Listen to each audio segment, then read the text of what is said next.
Hey YouTube, Dawson Ryder here. Welcome to my review for Power Rangers Beast Morphers Episode 2, Sporix Unleashed.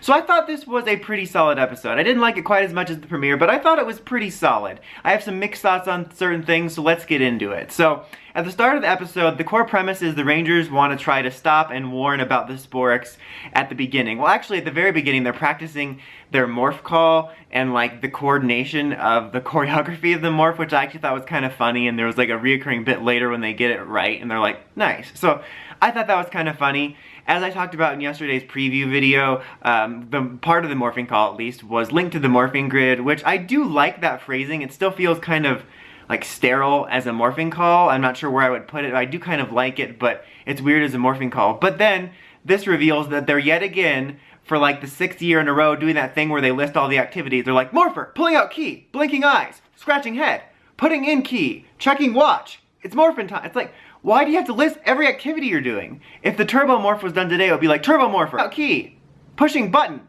blinking eyes 3 times, putting in key, turning key, shift into turbo. It's like, you don't need to list all your activities. Shut the... Don't like that. I think that's stupid.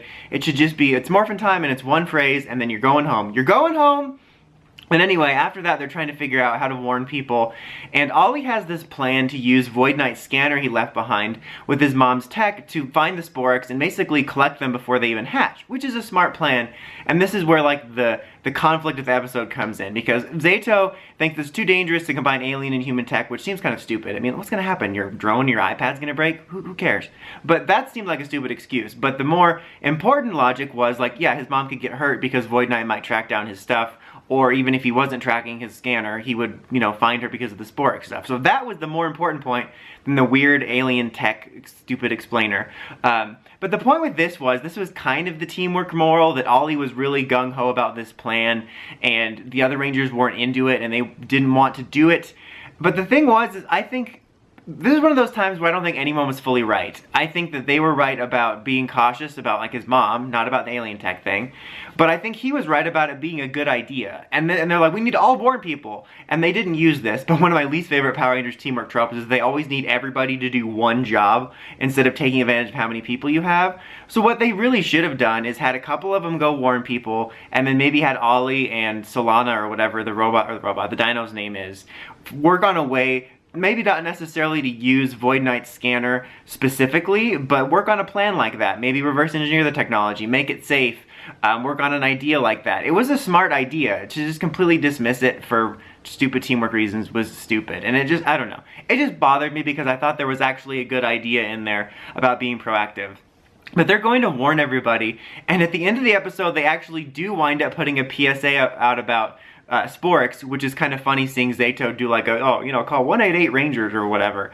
And that's what I thought they should have done from the beginning, because they're going around and talking to the park ranger idiot and the BuzzFeed people, and nobody's listening. I'm like, well, why didn't you just morph and tell them? Like, it led to some kind of funny moments. There was like an unnecessary sequence too at the BuzzFeed office where the BuzzFeed boss lady shows off her robot. There was a nice Harford robotic shout out. I want to know how Mac feels about him profiting off of Mac being a robot.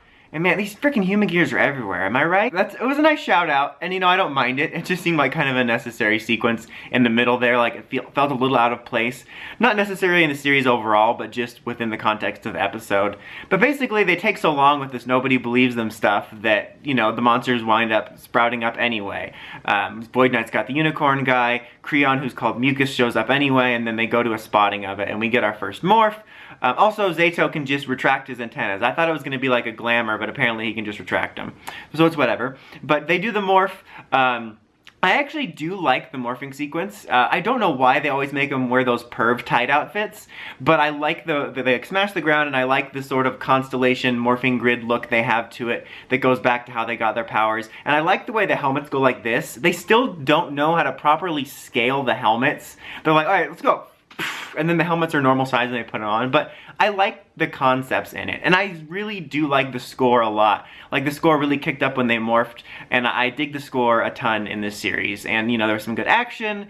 We got our debut of the reusable keys. You know, they call them the boost keys, and Red uses one first. It's really funny because they use basically a fart key, And despite this being current day PR, they somehow managed not to make a huge fart deal about it. I was though half expecting Ben and Betty and Victor and Monty to show up for the convention when they used that, but it was Ryusoulger's fault. So I like how they actually kind of managed to downplay it. But the Sporix are out, and Ollie secretly has been doing the plan the whole time, and that's when we get to the preview clip of his mom being attacked. And the machine, Void Knight's machine, winds up being destroyed, and the monster grows big. And while Zayto's getting his Zord online, again, we go to the next preview clip where Blue and Pink are using the boost keys to sort of hold the monster off until we get the Champion Zord's debut. You know, Ryusoulger footage there, but the Ryusoulger's mecha are really cool. I really like the designs. I like how acrobatic they are. It's a really cool fight. I'm sure that, like, fans and kids that are seeing this for the first time, we're pretty excited. I mean, I'm not saying, like, oh my god, it's the most exciting thing ever, but it's a really cool fight, I thought. And then, as I mentioned also in the preview video, the sort of, like, cockpit mode weapon is a sword, which I didn't even realize until people pointed out in the comments because I'm the dumbest boy in school, but it's based off of the sword that, like, the animated Ryusoulki has, and I think that's cool. I think it's a cool looking sword. I think it looks cool in the mecha. It's harmless. I want a toy of it because I'm a child. But I thought it was cool, and it was a cool first Zord fight and whatnot because I do like the designs for those.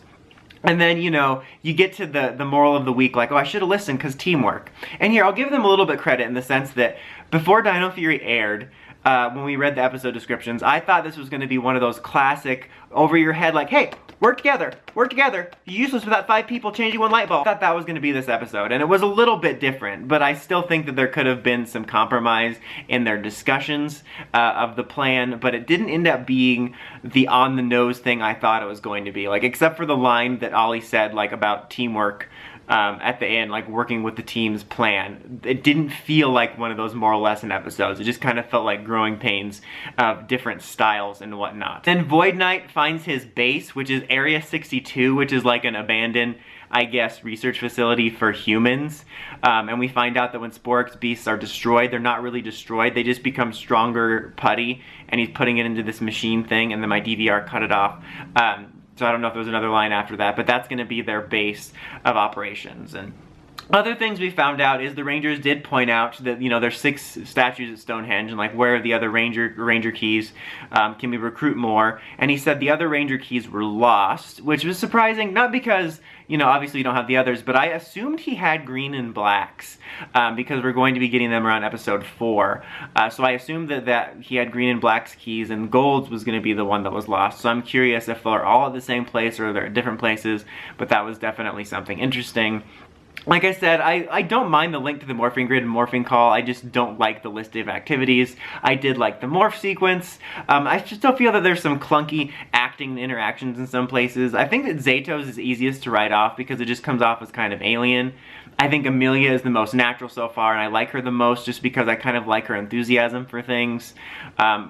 Ollie I'm having a harder time starting to like, although I did find his moment funny when he's like, we're the Power Rangers, and I thought that was kind of funny. There were some funny moments with that. I was annoyed at the stupid park ranger guy for not believing about the Sporix. Okay, I guess if random people came up to you, you're not going to instantly believe them, but again, I feel like from the dialogue, they've established that this is a PRU or the main PRU where these things are known about, so any character who doesn't even entertain it is an idiot. And I don't have patience for that, because I feel like they're going out of their way to show that this is a world where people know about Power Rangers and Zords and all this stuff, but then they're like, aliens, you're an idiot. But yeah, overall, I thought this was a solid episode. I would probably give it a 3. Like I said, I didn't like it as much as last week, but I just thought it was a solid second episode.